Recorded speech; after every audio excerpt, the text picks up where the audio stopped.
Hello, good afternoon. It's Sunday, October 12th, I believe. We are getting ready for Sunday Night Football versus the Seahawks. Haven't won there since like 2006. The last 3 or 4 years we keep going back there. I don't know what the scheduling is trying to do to us, but I guess they're saying we'll keep sending you there until you win, and so let's get a win tonight. And I feel like we are going to win tonight. I really do. Before I get into it, I want to welcome you to Bleed Deep Purple podcast. Here we talk about everything Vikings. We do a pregame. This is a Vikings pregame show, and lot to talk about. Before I do that, please subscribe. I'd love to keep you up to speed on what we're doing. Also, I want to run a game, a Jeopardy type game, Know Your Vikings. Need 2 people, win prizes, all of that. If you want to play, add your name via the comment section. So what's on the menu today? So it's Sunday Night Football. We're playing the Seahawks. Sunday, prime time. Kirk Cousins never does well. We know the story. Could this game change everything? I hope it does. Again, I am being honest when I say this. I'm feeling really good about this game. I'm starting to feel really good about the team. And I think what's changed the team, believe it or not, is our rookie, Justin Jefferson, who I'm going to talk about right now. I love the energy that he's bringing to the team. Remember when we were playing the Titans and he got his first sort of catch and he made a first down and jumped up and did that first down right in front of Butler's face? Love that energy. And I think the other players are feeding off of that. On top of the fact that he's making all the catches. So you got to love that. I think right now Jefferson is becoming the difference of us either being sharp versus being flat. We came out obviously against the Packers flat. No energy, getting blown off the line of scrimmage. No one knew what they were doing. The Packers' offense is pretty good. They do all kinds of misdirections and reverses and wing back runs and that type of thing. So I like that. But we were flat. We were all over the place. We couldn't get off the ball, and it was over before it even started. I don't think that's going to happen tonight. We are going in there without any fans for the Seahawks, so we don't have to deal with that craziness. I just finished watching Oakland and the Chiefs, and Oakland went into Arrowhead and beat them. So it can be done. Excuse me. So I'm really, really optimistic about this game. It's about 3 hours or so away. We got the pieces. I think our defense, which I'm going to talk about now, is starting to step up a little bit. Some of the big players that are not on there, the Bars and that Pierce guy who opted out, we had to fill the void, and I think the other players are filling that void in. And, we made a huge stop against, Houston down at the goal line at the end of the game. The first 3 plays were run plays, and we stopped them.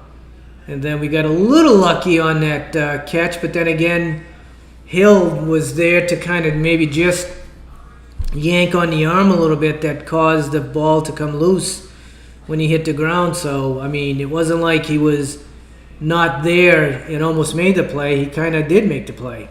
He didn't make a pass deflection, but he, again, kind of yanked on his arm, which I think made the difference. So I'm really, really optimistic about this team tonight. I know it's tough to say, and we're going into an area that we haven't won since like 2006. So Is it crazy for me to talk like that? I don't know. I don't think so. I like the way our offense is going. I think Kirk looked really good against Houston. He made that first throw to Thielen. If you go back and you watch that game, it was just a pretty throw. He let it go in a perfect spiral, and he had this calmness. It wasn't like it was a hurried throw mechanically he looked great. That's what we need. There was one throw that he did not make to Jefferson on a corner route where he got sacked. And if you watch that play, he should have thrown that ball. I think he'd admit it as anyone else. He did not throw that ball when he should have. And subsequently, he got sacked because he held on to the ball. Jefferson had just enough separation that if he threw that ball, he would have given Jefferson a real chance to catch it. So if we win tonight, this is definitely the turning point of the season. I can see a lot of good things happening, moving forward. We just got to come out and believe in ourselves and believe in this team, that even though we don't have all the players that we had last year and even week one, we're still a good team. And give Dalvin Cook the ball. If the offense comes out and they're throwing the ball, I'm going to be pissed. I'm going to be pissed. Just like I was pissed a couple of years ago when I watched that last Chicago and Vikings game, where if the Vikings won, they were in kind of game, and all they had to do was establish a good running game. In the first 3 plays of that game, Kirk is throwing the ball. I'm like, what are we doing? I was so upset. Run the ball. Get the offensive line moving forward, and then set up the pass.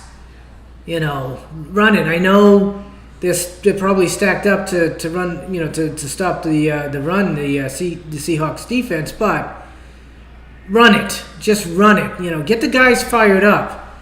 Get them aggressive. The offensive line. You can do that by running the ball, pounding the ball. Let's just run it. Pretty psyched. It was good to see that the Chiefs lost, so it's not like it can't be done. The Chiefs were looking really, really good, and Oakland went in there and just got the job done. So why can't we? Why not us? Why not us? And I am not worried about, Wilson. He can be beat. He just got to be contained. The problem with Wilson is when he breaks the pocket, a lot of the players go after the big hit instead of just keeping him contained and letting help come in before, they make a move. If you remember the playoff game, that really cold game where near the end of the game there was a snap that went over Wilson's head. He catches the ball, picks it up, and looks around. Here comes Motherland. I can't say his name now. That defensive back on our team, captain. I can't say his last name right. And he goes for the big hit, and Wilson gets around him very easily because he went for the big hit instead of keeping him contained. Wilson makes the throw to number 16, I think it was, and he runs down to the 2-yard line or something like that. That was the turning point of that game. If Motherland, if I'm saying his name right and I'm not, if he keeps him contained and doesn't go for the big hit, he gets sacked or he gets, a couple of yards, he doesn't throw the ball, and we win that game. Same thing tonight. If we have him where he's scrambling around, don't go for the big hit. Just contain him until you get help, and then you converge. You can't, if you're one-on-one with Wilson, do not go for the big hit because you're not going to get it. He's too elusive. So that's my, if I was the defensive coordinator, that's what I'd tell my players. keep him contained. Don't go after the big hit. That's the big thing with Russell Wilson. I mean, he's like a cat. Try to catch a cat. You just can't. So I'm getting pumped. I'm psyched. Had a good week of work last week. This week is looking really good. Had a great time in Minneapolis when I was out there a couple of weeks or so ago. So, love that place. If you're a Vikings fan and you have never been to Minneapolis, you are losing out. You need to go. You need to go and feel that energy.